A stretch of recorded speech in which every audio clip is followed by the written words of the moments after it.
It's still Plus Politics. Now we take you to a conversation we had yesterday, of course, about the the PDP, I beg your pardon, giving the former President Olusegun Obasanjo an ultimatum to withdraw or clarify his statement concerning their presidential flag bearer, Atiku Abubakar. Take a listen, and when we come back, we'll be saying our goodbyes.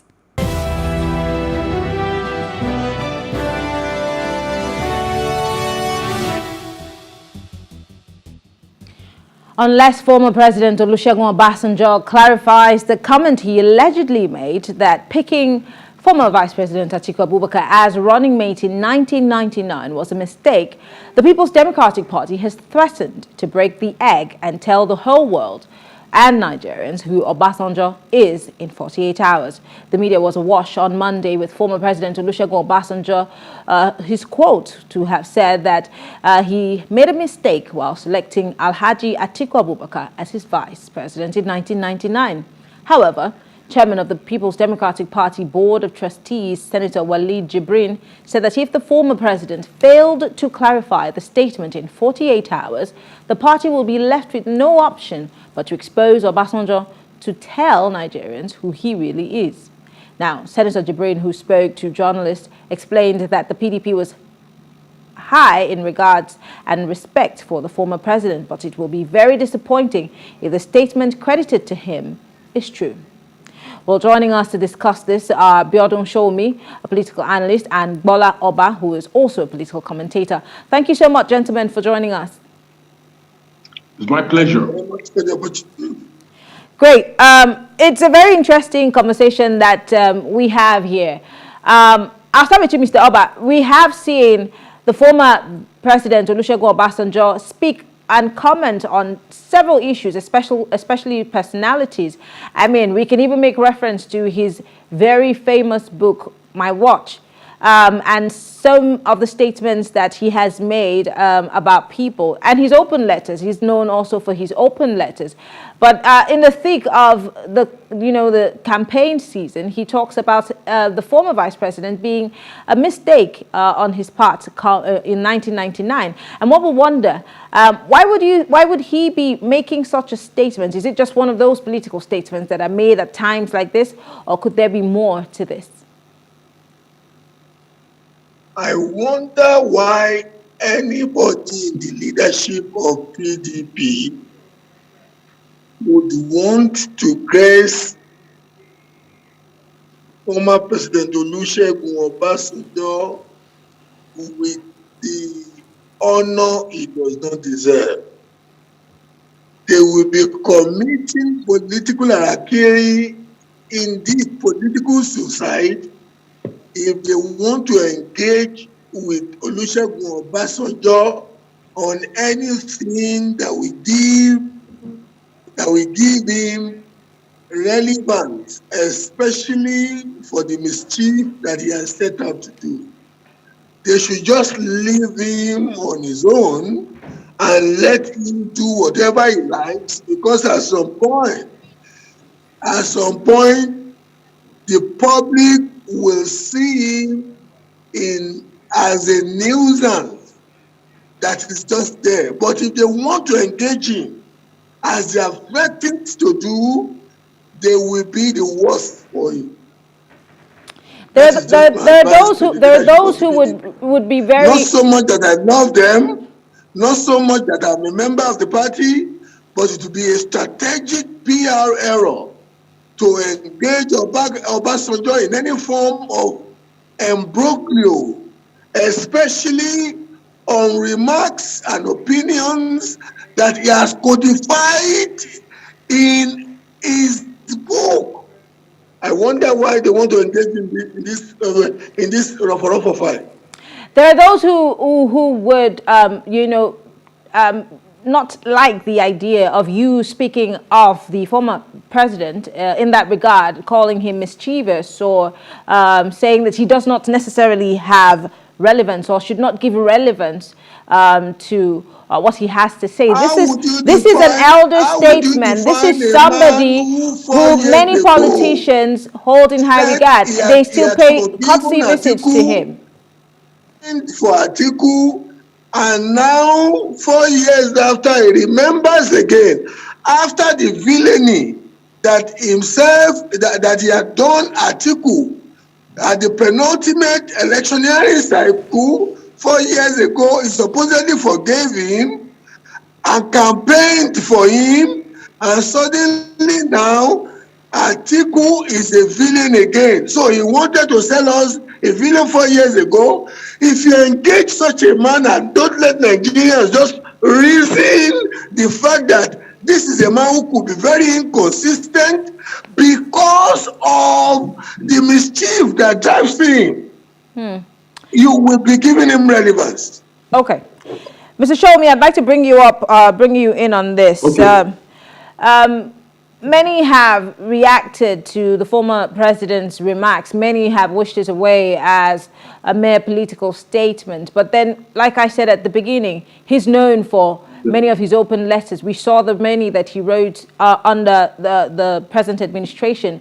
We have also seen his books and all of the information that's within.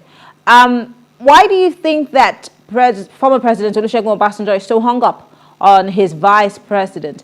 And just to borrow some things that Mr. Oba just said, that why would he want to mar, the campaign of someone who also works with him and campaigned for him, then all of a sudden he's become a bad person? Don't people change? And doesn't he reserve the right to make his assertions?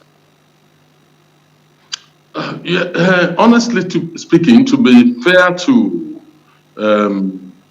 the former president, Olusegun Obasanjo, this was not all the core remark. He made the remark at an leadership award event in Abeokuta in his presidential library. And he didn't speak particularly on former Vice President Atiku. It was, I don't think he was a target. I'm not a spokesperson, but I read the whole debate clearly. He spoke within the context of trying to share his leadership experience. And within that context, he highlighted the good and also the errors he made. One of the errors, which according to him, was nominating Atiku. He did not go into details.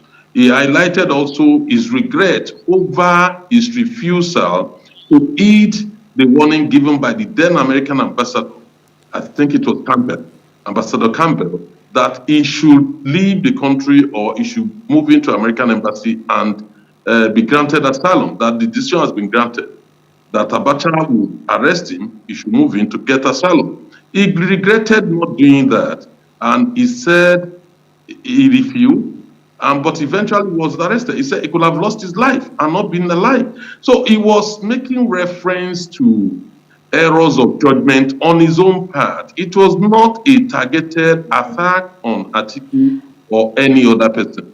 That is the way I read it. But in terms of the reactions of PDP to it, I understand this is the political period, so they're likely going to be very sensitive, to it. I'm not a card-carrying member of any political party in Nigeria anymore.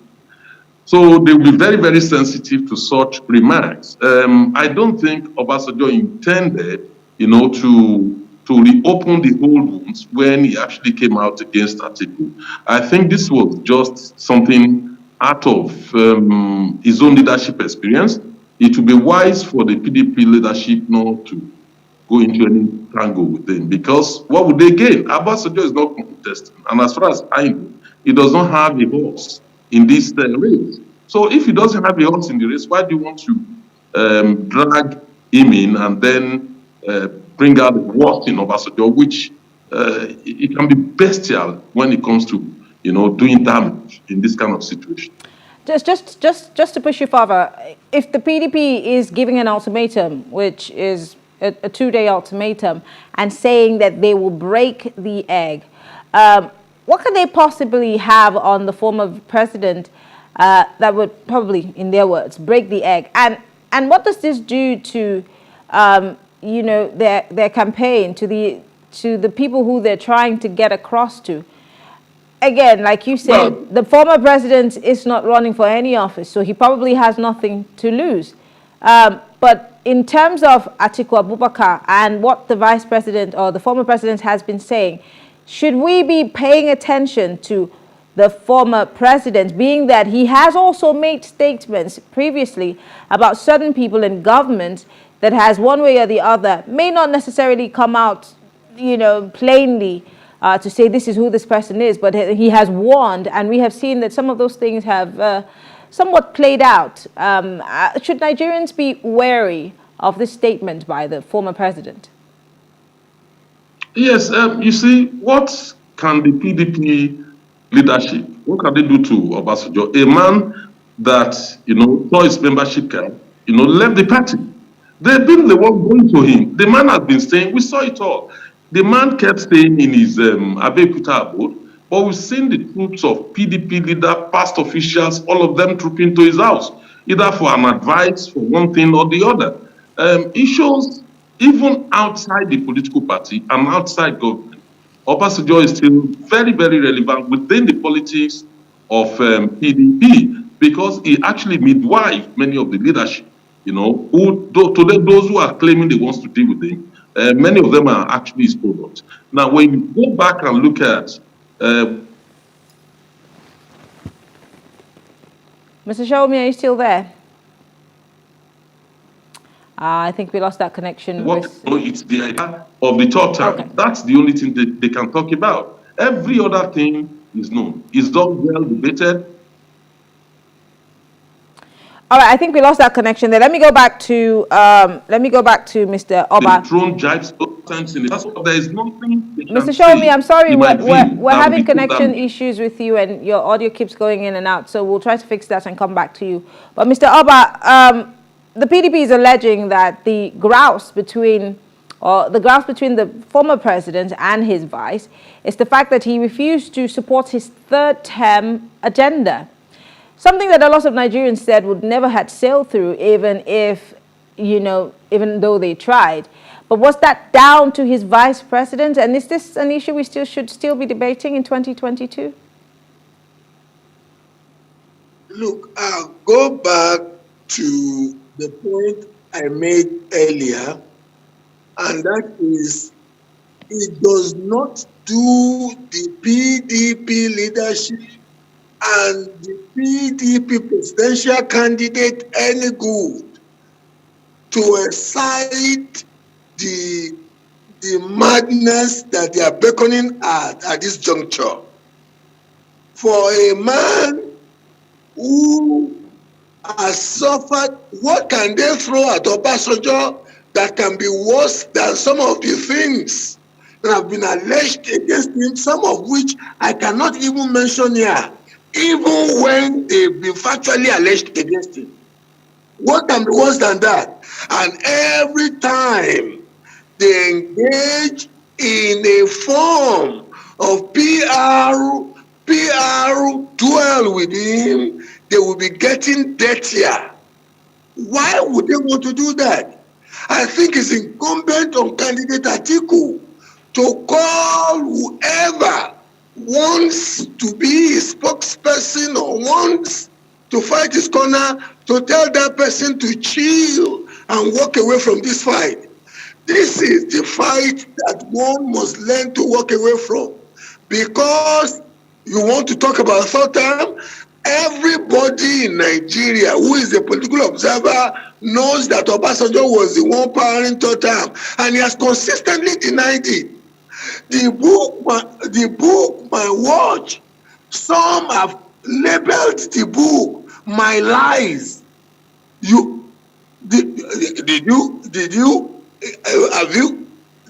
Does anybody watching this program now remember Professor Wole Soyinka's opinion about the book? And apart from Professor Wole Soyinka, does an average Nigerian political watcher not know that Obasanjo was behind, tenure elongation, and yet he has consistently denied it? When all the facts point to him, nobody is saying Atiku is a saint. But in so much as the PDP has chosen him as their candidate on this occasion, They need no. They have enough to manage with the squabbles that is ensuing as a result of Atiku choosing a vice presidential nominee. Okay. They have that to manage, because there seems to be a tendency for a form of factionalization to develop in the party. Why would they want to bring Obasanjo into the mess? And this is somebody who does not even like PDP, giving this free advice. Okay. I wonder what they want to gain. Well, unfortunately, our time is up. I want to say thank you, gentlemen. Biada Shomi is a political analyst. Balaba is also a political commentator. Thank you so much, gentlemen, for being part of this conversation. We appreciate your thoughts. Thank you very much for the opportunity. All right.